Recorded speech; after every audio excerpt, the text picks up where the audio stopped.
Hey everyone, Lesley Myrick here, interior designer and business coach with Nancy Quinn. It's Thursday, and that means the dudes of Daniel House Club are hanging out here today. We've got Peter and Alex. Welcome, guys. Hey, Yes. good to see you, Lesley. They Always look fun like to they're be in here. prison today with their very neutral backdrop. They swear that they have not been incarcerated, but I don't know if we can trust it. I'm kidding. We don't They're have in a the very orange minimal jumpsuits for it, so. Well, today we are talking about smarter interior design shopping, profit with transparency. I want to hear your take on this because people think transparency means I've got to tell clients exactly what I pay for the furniture and exactly what my markup is, and it's hard to be profitable because they know my pricing. What's the deal? What is profit with transparency from your perspective? I feel like probably I'm the one to start with this question because I'm the one who has like direct interface with clients a lot more. Okay. And I believe I know what you guys teach, which is that it's like transparency is just telling somebody what they're going to pay. And Yeah, here's what you get. Here's what you're going to Yeah. pay. Yeah, There you go. I think I pretty much agree with that. I will say, like, we built into our contract, as I know many people do, just like this is how we're billing you in various segments of the project. And so I often did just share a spreadsheet with, and I said like part of the way that we make money is through the sale of goods, and it's going to be hard for you to procure them, and it's going to be much easier for us to procure them at a good price and get them into your home not broken. So I really explain that delivery as a service. Okay. And so people understand that you're not going to provide them their discount, or maybe you're deciding to do a little bit of that, but that's not really what this business is. So I always felt actually pretty comfortable sharing like a full spreadsheet with the Daniel House cost and the client cost. But I would often show it as a discount share, which is language that we've learned from another podcast. So we loved that language because markup never sounds amazing, but if you know that you're going to be able to provide a little bit of value to your client, they aren't really going to care that much if you're making some money. In fact, I would hope that your client wants you to make a little bit of money. So I've always felt comfortably being quite transparent. I know that means that I'm not going to end up in a trap somewhere down the way. As I'm buying stuff, I'm telling them what I'm paying, and I'm telling them what they're paying. And there should be no qualms with that. But I also think it's totally fair to be like, hey, this is the price. And you don't get to see what Restoration Hardware is paying for their items. You just buy them. And I think that's reasonable. Yeah. Alex, go ahead. This is one of the hardest things in interior design, among many other hard things, like how do you actually get the furniture there? How do you tell them what it costs? My first rule is, what are you actually going to be comfortable telling them? And if you end up not believing what you're saying, that'll come across, and that's when you're going to open up avenues for them to say, really, is that a good value? You have to believe the pricing that you set. That being said, I don't think transparency means you have to tell them any price at all, except what they're going to end up paying. You can. I think the way we did it when we ran a design firm worked fairly well, and Peter's delivery on that was pretty good, and we had the systems in place to back up that it was a service. But if you don't, and you don't feel as confident, like, just say, okay, and this is here's the furniture budget, and period. This is what it costs. I think that's totally fine. I do end up talking to a lot of friends who have worked with designers in the past, and I get asked this all the time because I'm not a designer, so they can say, you do think it's really fair how they bill? And like, I'm already I'm paying so much, and then I have to pay more. And when they describe it from their point of view, I also get it. Like, okay, the way that it's been, the way their designer has described it to them, it does just sound like an extra cost that they don't need to pay. And I think that ends up being more a failure on the delivery of your value than a bad pricing structure, because these people are people who are willing to pay lots of money for other things that they want. They pay it because they want it. For example, I talked to a friend who has a lot of fancy cars, and he's not going to go argue over the price of a new car. I mean, maybe there's a little haggle. A little negotiator. But even further, he's definitely not going to argue about the individual parts inside of the car, their cost, which is and like ultimately this is a thing he wants. And if your value is delivered as a thing your client wants, they will pay the price. If it is delivered as okay, here's a list of fees, that opens up a lot of room for disagreement, distrust, and honestly just irritation. Also, on Alex's point about the car thing and my sort of joking about haggling over the cost of the parts inside the car, I do think transparency also maybe means a clear vision of the overall direction of your project, because if you're really focused on every single item going in the project, then your client's also going to be focused in that way. This is where like you get haggling over the cost of a lampshade. But if you're presenting like a big vision and you say, this is what this vision costs, I don't think they ever really think about the cost of the lampshade. Maybe they see it and you should be ready to show them the cost of the lampshade, maybe their cost. But you don't really need, I think, that minute level of approval when you're presenting a finished vision and delivering it all at one time. I think delivering all at one time really also helps avoid some of these situations where you get into a discrepancy between what your view of transparency and your client's view of transparency is. If you deliver the project all at one time and everything in good condition, they're not focused on the negatives. They're focused on, you've transformed my life. But if you're trickling these things, then I think that's when you get really quite hung up. I think that was said really well, because I still price per item, and I think that's a great way to be transparent. Here's the item, here's your cost. But your lampshade example was perfect. I had a client once where we did this really cool kind of structural floor lamp. It was kind of sculptural and cool. And it was a higher price piece, not crazy, but still. And we were still in budget for the entire room. But that one item, the client was like, well, that's a little high. Do you think you can find something lower? And of course, yes, she was allowed that revision. That was perfectly acceptable. So we found a couple options that were really lame and half the price, and it was great. And she's like, you know what? I like the original one. I was like, no kidding. Yeah. But to your point, if you just said like, here's the invoice for your living room. It's $45,000. This is what it includes. Are you good to go? I think that's a great approach too. And it's funny because I don't know, maybe this is just my experience, but I think as designers, we feel like we owe people that like super granular pricing. Yeah. My contractor, love them. Working on a kitchen project. Hey, can I get your quote? It is just a text. All in 120,000. I'm like, okie dokie, like nothing on paper, nothing itemized. And I'm like, here, client. And it like, that's also transparent. Contractors make way more money than designers on average. And I think that, I was like, I should just be no, I shouldn't. But yes, you can be, and I want to kind of get to this point. You can be too transparent. You are not entitled to give your pricing. And I respect, Peter, that you have. I've had that burn me where instead of a client, this was years ago, I told them my wholesale price and that I was marking up, there's my mistake, by X%. And instead of, wow, you're saving me $15,000 on this project, this client looked me in the eye and said, so how do you feel about putting 10,000 of my dollars in your pocket? And it was like, it floored me. Wouldn't you say positively? Like, well, now I would have 10 years ago. I was like, oh my God. I think I would be like, at least $10,000 of your money is what I plan on putting in my pocket because I provided you a service.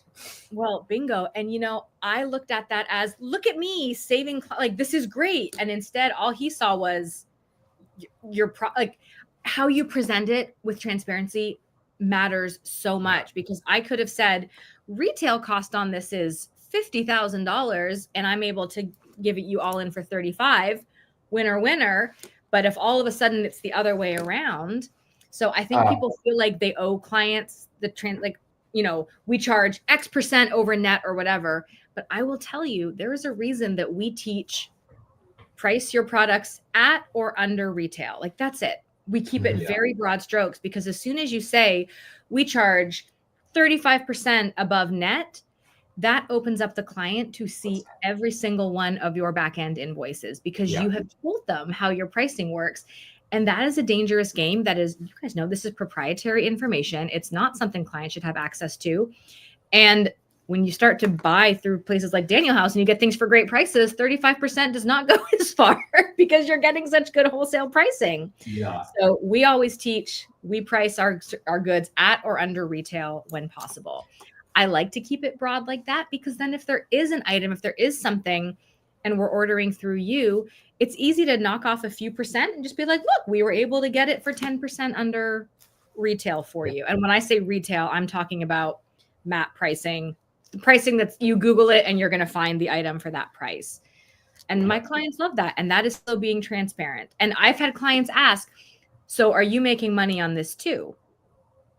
I think that's a valid question. And I say, yes, I do have wholesale pricing with Daniel House. Your price is going to be the same or under where you can get it elsewhere. And I try to make it a little bit light sometimes. I'm like, listen, you can give Wayfair your money, or I can get a little to help feed my family. Like, that's the truth. Honestly, someone's going to be making money on this. It's okay that it is you as a designer. This is part of how you stay profitable and operate a business, and don't just have a very expensive hobby. Yeah, I think my internal response to questions like that is just like, doesn't someone pay you for your profession? Like, I don't understand the question. Like, does not compute. I had a question about, like, so what do you say when an item is custom? That's a good question. Fair market value, or what do you?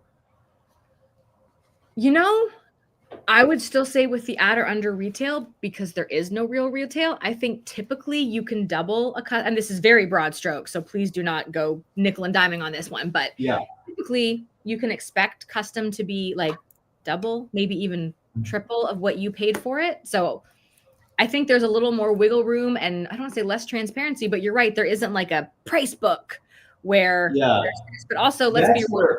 I would always still kind of get into that 35% markup aspect, because sometimes you're building something custom. It's a sofa. It already is costing you $20,000, and $40,000 seems like a lot for a sofa. So you make a very good point that sometimes I will say that the retail is $40,000, because it could be, but then you can come in under. Transparency is, this is your sofa. Your price through me is $30,000. Retail would be $40,000. The important thing that you're saying, and designers should understand, is that there is a legal aspect, especially in your contract. And if you're saying this, it's really, really helpful, because you now have the legal flexibility. If you say it's 35% above, that is you're legally bound to that. And then it opens up that it's like, okay, well, to prove it, you have to supply invoices.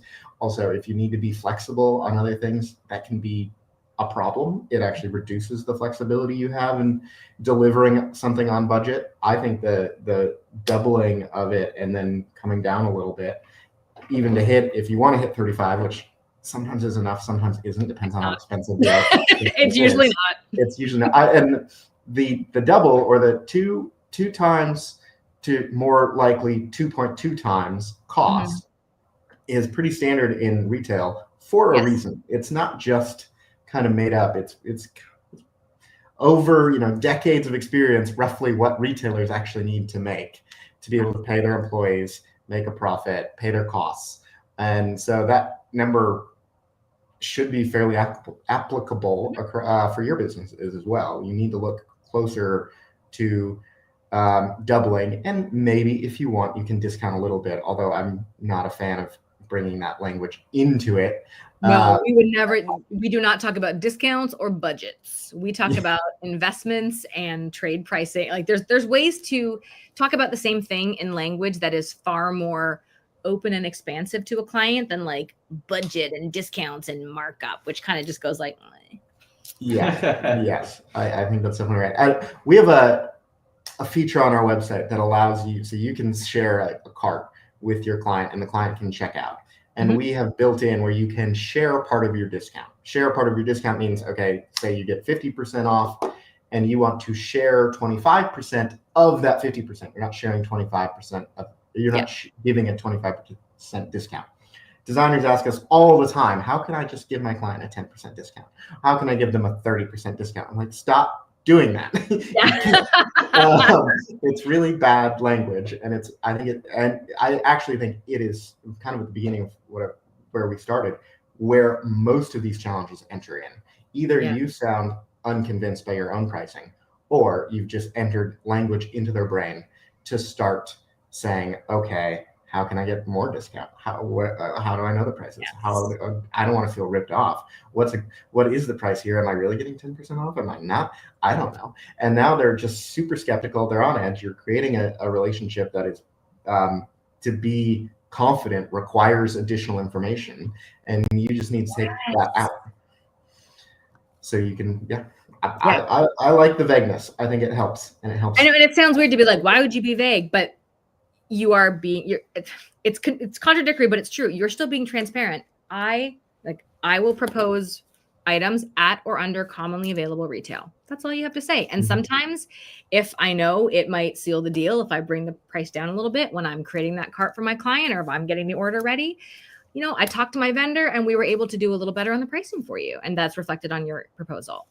You don't have to say, I took 10% off and I want you to buy it. It's like, okay. And I will say, there's Coach Lesley. Sometimes it's like, you should make as much as possible. And I agree with that. There's also Designer Lesley who knows sometimes you can knock a little bit off, get the sale. I'd rather make $800 on a sale than lose $1,000 if they go buy it from somewhere else. Does that make sense? Mm-hmm. So I'm not saying go out there and discount your stuff, but here's what you're buying. Here's the price. Are we doing this? Are we not doing this? Let's go. You guys make it so easy. I was just going to say, I feel like this is a good time to maybe talk about the bill to client feature on Daniel House Club. Ooh, okay.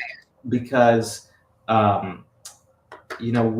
collect 100% of the money up front for the products that we sell. Mm-hmm. And you, as a designer, as a sole practitioner, a lot of times you get stuck in that situation where the client doesn't really want to pay you for the entire item that they've never seen, and doesn't, they'll kind of think, well, 50 up front and 50 when it arrives or something like that. That's not a atypical thing that people put into their contract, and that's super dangerous for. Yeah, we don't teach that at all. We also we teach to collect 100% payment up front too. Yeah, and so for people entering the business where their client, I think, is a little bit more inclined to try and barter with them in that way, our bill to client feature just allows them to send a bill. It's not really negotiable in any way. It is the same as purchasing through another major retailer. And that kind of is an added layer of protection for a new person in the design world who really doesn't have the maybe chutzpah or the assets to float their client through that process. And so I think that is a great tool, especially if you're just starting out. You make such a good point there, because you're right. If it's coming from you and your company, they're like, well, you're the owner, like you can't change this. Whereas like, no, this is Daniel House's policy. Like here's their cart to go check out, and it is what it is. I like that. It's kind of like putting your back office, behind you as the designer. Product. We have found, if we're talking about language, invoices are negotiable. Cart, not negotiable. If you fascinating, it's not universal. Like you might find some discrepancies, but a lot of designers have told us that it's like when I send an invoice with the same stuff, people come back to me, oh, can I change this? Yeah. This is too expensive. You send a cart, suddenly you're Amazon. Are you going to call up Jeff and say, hey, Bezos, buddy, this come up. a little bit cheaper? Yeah. No, you just take it out of your cart or not, whatever. Yeah, I like that. It makes it very clean and like, again, transparency. This is what it costs. This is what you're getting. You good or not? Let's go. I can only think of one client who really, really put us through the ringer on every nickel and dime. And I think it's because we inherited them out of a bad situation that they had just finished with another designer. And I do think they ended up suing that design. I mean, I think it was really a mess. But I'm sure you've told people to do this too. They would sit with us for hours and make us comb through every line item. And finally we said, listen, I understand that you've had this bad experience. We're not the same people, but we're going to have to start billing you for this time for going through every single line item with you on the phone or in person. If you need that level of service, here's the hourly rate to be as transparent as you're asking us to be. And it did kind of put an end to it. He finally said, listen, I'm not a bad guy. Well, it feels like you are. Yeah. Prove it. Yeah, prove it. Let's stop this nonsense. Yeah. And wrapping it up, because this has gotten long, and I started by saying this is really complicated. And it's really complicated because there are so many ways to do it. I think we didn't get lucky with our clients. We were pretty confident in the way we portrayed how we felt about what we needed to make as a business and how we were going to operate. And our clients were okay with that. They resonated with that confidence. And I don't want to be, maybe it's a little bit of reverse sexism. I've gotten that before and I get it. I think men tend to be a little bit more confident in that. And I want to say, like, I don't think it has to be a gender issue. I think you can just say, like, here is pricing, and that's all it has to be. Or if you can be really, really confident, you can be a lot more, I don't want to use the word transparent. You can be a lot more forthright with additional information, but you have to back that up with the, like, I don't really care if you don't want to pay this. And if those two things can't join together, don't do that model. Nope. And I think that's one model of transparency, but I also want to reiterate too, because I think you're right. And maybe it's more of a dude thing because it was a dude that yelled at me for taking his money, but transparency is still just, here's the thing, here's what you pay. That is also transparency. It does not have to be, here's exactly what I pay and exactly my margin and exactly this, that, and the other. You get to personalize your business. I mean, things are, you get to do this your way, which is wonderful. We just want to make sure no matter what way you're doing it, you are being smart, you are profitable, that you're making money. Otherwise, you have a hobby that costs you money, not a business. Yeah, it should be transparent to you what you're doing. I think that's pretty important. Yeah, well, okay. It is no secret that I love Daniel House Club. I am a paying member. I'm not being paid to say this. But we have a great deal through Nancy that your first year is 50% off of membership. There is a free membership tier. So check them out, try them out, free to get on the platform. But if you want to move up to one of their paid tiers that gets you better pricing, free shipping, other options, the code is Nancy50, NANCY50. And that gets you half off your membership for the first year. So it's going to make even more money. Yay. And we should say now would be a really good time to upgrade to one of those paid tiers because we are coming up on our biggest sale of the year. Founders Day is, that's right. That's coming up really soon. Yeah. July 17th to the 19th. Start shopping with your clients now because this is an additional 20% off all vendors site-wide off of your current membership pricing. So it's a really big deal. It's amazing. Really, on the top tier, you're getting like 70% off of retail for something. Yeah. All right, get ready. You've got a month to get those designs done and your client's approval and get those shopping carts put together. If you don't have that much money, just buy it for yourself. That's what the whole team at DHC has got, like, carts full. Like, I'm buying it for myself. Sending our carts around to one another. This is what I'm getting. I mean, you definitely have me thinking. I'm like, what else do I need for my house? Anyway, that's a whole nother topic. Thank you guys so much. I love hearing from you, and I love what you have built with Daniel House. If designers are watching, they want to check it out. It's at danielhouse.club. Sign up for the free tier, poke around, reach out to the team. You guys are incredibly responsive and helpful for designers. And truly, you are my back office for procurement. And I'm very grateful for that. So thank you for what you do to make this industry better. Okay. That's your new slogan, that you're our back office. We love hearing that from people. That's our total intent. So thanks, Lesley. Fantastic. And we'll talk Thanks. to you We'll again see you soon. guys next month.